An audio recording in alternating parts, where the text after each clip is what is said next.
వాళ్ళని అదుపు చేస్తూ ఉంటారు వాళ్ళంతా. ఒకసారి మాట్లాడదాం జనసేనతో కూడా. వెంకటేశ్వర గారు నమస్తే అండి, బ్రేక్ఫాస్ట్ న్యూస్ కి స్వాగతం.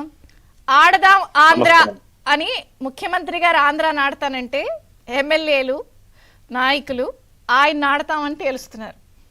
ఆడదాం ఆంధ్ర కాదు, మేమే మీతో ఆడతాం. ఎలా చూస్తారు ఈ పరిస్థితి? చంద్ర గారు, ముందుగా మీకు అలానే పెద్దలు బుచ్చి చౌదరి గారికి, శ్రీనివాస్ గారికి నమస్కారం. అలాగే ఏబిఎన్ వ్యూవర్స్ కూడా శుభోదయం. ఆడదాం ఆంధ్ర అని పెట్టాడు పెద్ద ఆర్భాటంగానే. ఎక్కడ ఆడాలి ఆటలు? ఏ ఒక్క జిల్లా హెడ్ క్వార్టర్లో అయినా సరే, ఎందుకంటే ముందు ఆ పేరెత్తరు కాబట్టి అది కూడా ఒకసారి చెప్తాను. ఏ జిల్లా హెడ్ క్వార్టర్లో అయినా ఎక్కడైనా సరే స్టేడియం ఉందా? ఉన్న స్టేడియాల పరిస్థితి ఏంటి? ఆల్రెడీ వెనకటి రోజులు ఎప్పుడో కట్టిన స్టేడియాలు ఉన్నాయి కొన్ని. ఆ స్టేడియాల పరిస్థితి ఏంటి వాడ? అసలు వాటిని పట్టించుకున్న దాఖలాలు ఉన్నాయా? దాంట్లో మనుషులు వెళ్ళే పరిస్థితి ఉందా? మరి ఇవాళ పెద్ద అట్టహాసంగా యాడ్లు వేసుకుని ఇది కొన్ని లక్షల మంది అంటే రిజిస్ట్రేషన్ చేసుకున్నారని చెప్తున్నారు. ఎక్కడ వెళ్ళేది? ఎక్కడ ఆడాలి? ఎక్కడ ఆట పెడతారు? ఎక్కడ వీళ్ళు కూర్చొని చూస్తారు? 80 లక్షల మంది అంటే చూడటానికి రిజిస్ట్రేషన్ చేసుకున్నారంట. 30 లక్షల మంది ఆడటానికి ఏమో రిజిస్ట్రేషన్ చేసుకున్నారంట. మొత్తం 1,22 లక్షల మంది వీళ్ళ దగ్గర రిజిస్ట్రేషన్ చేసుకున్నారంట. సరే, ఓకే, వాళ్ళ పేపర్లు ఉన్నాయి కాబట్టి సాక్షి ఒకటి, ఆంధ్రప్రభ ఒకటి రాపించుకున్నది బాగానే ఉంది. ఎక్కడ? నేను గుంటూరుతో వస్తాను. గుంటూరులో చాలా మంది మంత్రులు ఉన్నారు, పక్క మంత్రులు కూడా గుంటూరులో ఇన్ఛార్జీలకు ఇచ్చారు. వీళ్ళందరూ చెప్పాలి కదా. ఇవాళ ముఖ్యమంత్రి గారు మా జిల్లాకి వస్తున్నాడు. ఏదో లయోలా స్కూల్లో గ్రౌండ్ ఉంటే అది ప్రైవేట్ ఆర్గనైజేషన్. ఇలా దౌర్భాగ్యము, ఇలా దరిద్రము రాష్ట్రాన్ని ఎంత నాశనం చేశారన్న దానికి ఇది ఒక ఉదాహరణ. నువ్వు గవర్నమెంట్ స్టేడియంలో ఎక్కడ ఆడవాలి కదా. నువ్వేనా దాన్ని ఏదో పెద్ద ఆర్భాటంగా నువ్వు ప్రారంభోత్సవం చేసేవాడివి. ఏదో నా గవర్నమెంట్ స్టేడియంలో, ఒక గవర్నమెంట్ కాలేజీలో, ఒక గవర్నమెంట్ స్కూల్లో పెట్టాలి నువ్వు. ప్రైవేట్ ఆర్గనైజేషన్ దాని దగ్గర ఎందుకు పోతున్నావు నువ్వు? అంటే నీ యొక్క గవర్నమెంట్ లో ఎక్కడా కూడా స్కూల్లో గానీ స్టేడియాలు గానీ ఒక మంచి గ్రౌండ్ గా లేదు మీకు. లేదు, ఉన్న దాంట్లో వచ్చే పరిస్థితి లేదు. పక్కన నువ్వే చెప్తున్నావు కదా. చెప్తూ మళ్ళీ సిగ్గు శరం లేకుండా ఇవాళ ఆడదామంధ్ర అంటే వాళ్ళ ప్రారంభోత్సవం చేస్తారంటే ఇక్కడికి వచ్చి. అది ఆడదామంధ్ర పరిస్థితి. పరిస్థితి ఏంటి? వాళ్ళంతా కూడా టీడీపీ జనసేన వైపట వెళ్ళిపోయేందుకు కూడా ఏ రకంగా వ్యాపారం చేసుకోవచ్చు అనే దానికి ఇది ఒక నిదర్శనం. ఎందుకంటే దీనికి ఎంతో కొన్ని కోట్లు బడ్జెట్ కేటాయిస్తారు కదా. 40 రోజులు అంట. 40 రోజులు కాబట్టి బాగానే భారీ బడ్జెట్ ఉంటుంది. ఆ బడ్జెట్ లో అంటే మాకు 50% ఖచ్చితంగా వెనకొస్తుంది కదా. అది వీళ్ళ దౌర్భాగ్యం. సో అదే పందాలో మనం ఇవాళ చూసుకుంటే ఎమ్మెల్యేలు కూడా, లేకపోతే ఈయన రాజకీయం కూడా, ఈయనేంటి రాజకీయం, ఏం రాజకీయం ఇంతకుముందు ప్రతిసారి పదే నేను చెప్తుంటాను. వీళ్ళ రాజకీయాన్ని కూడా వ్యాపారంగా చేశాడు ఈయన. వ్యాపారమే నడుస్తుంది ఆంధ్ర రాష్ట్రంలో. అంతేగాని ఇక్కడ ప్రభుత్వం నడవట్లేదు. ప్రభుత్వంలో ప్రతి ఒక్క సంక్షేమం అని చెప్పుకున్న, నవరత్నాలు అని చెప్పుకునేది కానీ, ఏ స్కీమ్ స్టార్ట్ చేసినా కానీ అక్కడ వ్యాపార ధోరణే ఉంటది. ఆ వ్యాపార ధోరణిలో ఉన్నటువంటి ఒక నాయకుడు వ్యాపారమే చేస్తాడు కదా. వ్యాపారంలో ఏ రకంగా లాభం వస్తుంది, ఎట్లా పెడితే నేను పెట్టుబడి పెడితే లాభం వస్తుంది, నాకు మంచిగా వ్యాపారం జరుగుతుందనే ఆలోచిస్తాడు.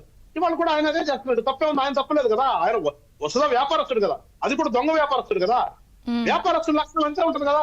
ఆయన వ్యాపారం చేస్తున్నాడు అని తెలుసుకోవాలి. ఎవరంటే ఈ సోకాండ్ బ్యాచ్ పాప వెళ్ళిపోయి మా అన్న, ఆయనకంటే 20 సంవత్సరాల పెద్దవాళ్ళు కూడా జగనన్న జగనన్న అని చిరతలు కొట్టారు చూడండి. ఆ చిరతలు కొట్టాలని తెలుసుకోవాలి. ఇవాళ ఎవరైతే ఇవాళ బాధపడుతూ మేము బయటకు వచ్చేస్తాము, జనసేనలో చేరతాము, తెలుగుదేశంలో చేరతాము, లేదంటే మేము అక్కడి నుంచి వచ్చేస్తాము, మేము అక్కడి నుంచి రక్షించుకోవాలని దాకా ఎవరు చెప్పారు. శ్రీనివాస గారు, చౌదరి గారు అన్నట్టున్నారు ఒక మాట. రక్షించుకోవాలంటే తప్పని ఇక్కడ రావాలి. కానీ మేము అలాంటి రివెంజ్ పాలిటిక్స్ ఏమండి. జనసేన కానీ తెలుగుదేశం కానీ వాళ్ళేదో మమ్మల్ని తెచ్చారు కదా అని చెప్పేసి ఇప్పుడు మాకు రేపు అధికారం వస్తే ఎన్నో వాళ్ళు తిట్టడమో కొట్టడమో చెయ్యం. అలాంటి నీచమైన రాజకీయాలు మాకు అవసరం లేదు. మాది రాజకీయం అంటే మేము ప్రజాసేవ. అంతేగాని వాళ్ళకిలాగా రాజకీయం అంటే డబ్బులు సంపాదించుకోవటము, ప్రతిపక్షంలో ఉన్నటువంటి పార్టీల మీద కేసులు పెట్టి వాళ్ళు కొట్టించి, లేదా వాళ్ళు తిట్టించి వాళ్ళు రోడ్డు మీద రాకుండా చేయడం అది కాదు మాది. మాకు తెలిసింది ఏంటంటే రాజకీయం అంటే ప్రజలకు ఏ రకంగా సేవ చేయాలి, రాష్ట్రానికి ఏ రకంగా మంచి చేయాలి, ఈ రాష్ట్రంలో ఉన్నటువంటి యువతకు ఏ రకంగా మంచి. మీరు ప్రజాహితం అంటున్నారు ఒక మాట. నిన్న మొన్న వైసీపీ నాయకులు ఇదే పాయింట్ ఏమంటున్నారు, అసలు జనసేనకి అభ్యర్థులు లేరు, అందుకే మేమే కొంతమంది చీటీలు చింపేసి మీ దగ్గరికి పంపిస్తున్నాము, అభ్యర్థులు కొరవడ్డారు జనసేనకి, వీళ్ళతో నింపుతాము, మనుషులు లేరంటున్నారు. మిమ్మల్ని అలా మాట్లాడుతున్నారు.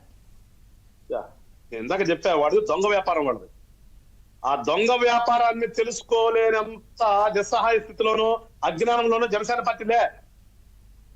ఏదో వాడేదో పంపించేయం కానీ మేము సీట్లు ఇచ్చేస్తాము, మళ్ళీ రేపు గెలవంగానే మళ్ళీ ఆయన దగ్గరికి వస్తారు. అవి పిచ్చి ఆలోచనలు అది. అది వాళ్ళు ఇప్పుడు దాకా దొంగ వ్యాపారం ఒక 4 సంవత్సరాలు నడిచింది బాగానే, ఇక నడవదనేది అయిపోయింది. ఏ వ్యవస్థ కూడా లేదంటే ఏ వ్యాపారం కూడా పెట్టిన దగ్గర నుంచి లాస్ట్ దాకా 100% ఎప్పుడు కూడా లాభాలు ఉండవు. ఎక్కడోసారి ఖచ్చితంగా దాని బ్రేక్ పడుతుంది. అలాగే ఈయనకి 4 సంవత్సరాలకే బ్రేక్ పడిపోయింది ఈ వ్యాపారంలో.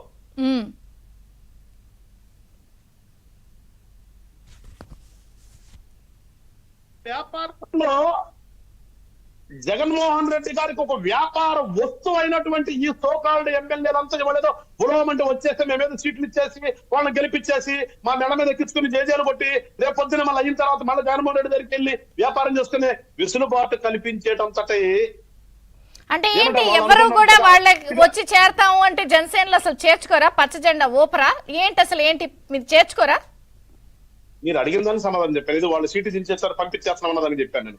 కానీ చేర్చుకోరా అనే దానికి మంచిగా ఒక రాజకీయ ధోరణితో మా యొక్క సిద్ధాంతాలు ఏవైతే ఉన్నాయో ప్రజలకు సేవ చేద్దాము, ఈ రాష్ట్రాన్ని అభివృద్ధి చేద్దాం అనేది దానికోసం వస్తే ఖచ్చితంగా మా నాయకుడు జెండా కండవ కప్పుతాడు. అంతేగాని ఏదో నాకు సీట్ ఇవ్వాలి అనే కండిషన్ వస్తే నాకు తెలిసినంత వరకు కండిషన్ గా చేర్చుకునే పరిస్థితి జనసేన పార్టీలో లేదని నాగా తెలుసు. అంటే ఎందుకంటే రేపు జనసేనలోకి విశాఖ వైసీపీ నేతలు, విజయవాడ వైసీపీ నేతలు వస్తున్నారని చెప్పి వార్తలు. ఎవరైనా రావచ్చండి, రాజకీయాల్లో అటు ఇటు మారుతాం. ఇవాళ మనం చూస్తుంది కాదు, గత కొంతకాలం నుంచి అనాదిగా ఉన్నదే అటు వాళ్ళు ఇటు మారుతాం, ఇటు వాళ్ళు అటు మారుతాం చూసాం. కానీ జనసేన పార్టీకి అనేది కొన్ని నిర్దిష్టమైనటువంటి ఆలోచనలు ఉన్నాయి. వాళ్ళేదో మాకు సీట్ ఇస్తే మీ ఇక్కడికి వస్తామంటే మా నాయకుడు ఒప్పుకుని సీట్ ఇస్తారని చెప్పేసి 100% చెప్తాను. ఆ మాట అనడు మా నాయకుడు. రమ్మంటాడు, మీరు మంచిగా మాతో ఫెయిల్ అయ్యి ప్రజల కోసం సేవ చేస్తారంటే రమ్మంటాడో చెప్తే నాకేదో సీట్ ఇవ్వాలి, నన్ను గెలిపించాలి, గెలిపించిన తర్వాత మళ్ళీ నేను వ్యాపారం చేసుకుంటాను అనే వాళ్ళకి ఇక్కడ తావు లేదు. దాంట్లో అయితే మా నాయకుడు క్లియర్ గా ఉంటాడు. ఎందుకంటే మా నాయకుడు మొదటి నుంచి చెప్పేది ఒకటే, ఈ రాజకీయాల్లో మార్పు తీసుకురావాలని. ఆ మార్పు తీసుకురావాలని చెప్పే నాయకుడు ఇవాళ వాళ్ళ కోసం మారిపోతాడని నేనైతే అనుకోవట్లేదు. సన్నివేశం మా పార్టీలో జరగదు. ఖచ్చితంగా చెప్తున్నాను మరొకసారి మళ్ళా చెప్తున్నా. మళ్ళా ఈయన వ్యాపారము, ఆ వ్యాపారం అనేది లాస్ లో మొదలైంది. మొన్నటిదాకా లాభాల్లో ఉంది, ఇప్పుడు అది పూర్తిగా లాస్ లోకి వెళ్ళింది. వైండ్ అప్ చేసే పరిస్థితి వచ్చింది. ఆ వైండ్ అప్ చేసే పరిస్థితి వచ్చినప్పుడు ఆ మిగిలిపోయిన సరుకుని ఏదో ఒక రకంగా ఏమంటాం క్లియరెన్స్ సేల్ పెడతారు కదా, క్లియరెన్స్ సేల్ పెడతాం. షాప్ మూసేసే ముందే చెప్తాం క్లియరెన్స్ సేల్ పెడతాం. కానీ క్లియరెన్స్ సేల్ లో కూడా అప్పుడప్పుడు మంచి వస్తువులు ఉంటాయి. అబ్బే క్లియరెన్స్ సేల్ లో అసలు నిజంగా చౌకలో కూడా మంచి వస్తువులు దొరుకుతాయి. మంచి వస్తువులు వస్తే చేర్చుకుంటారా? మంచి ఏరుకోవాలి కదా. ఆ మంచి వస్తువుని మంచిగా ఉంటేనే చెప్తాను. అందుకనే ఆ మంచి వస్తువు మా దగ్గర కూడా మంచిగా ఉంటదనే భావన మా నాయకుడు కలిగినప్పుడు మేము కండవా కప్పుతాం చెప్తే ఏదో ముందా చెప్పినట్టుగా పంపించేసాము, ఏదో అదొక వ్యాపారం అనుకోండి. ఆ వ్యాపారాన్ని కనిపెట్టగలిగినటువంటి శక్తి. బ్రేక్ తీసుకుందాం. బ్రేక్ తర్వాత చర్చ కొనసాగుతుంది. చూస్తూనే ఉండండి ఏపీ.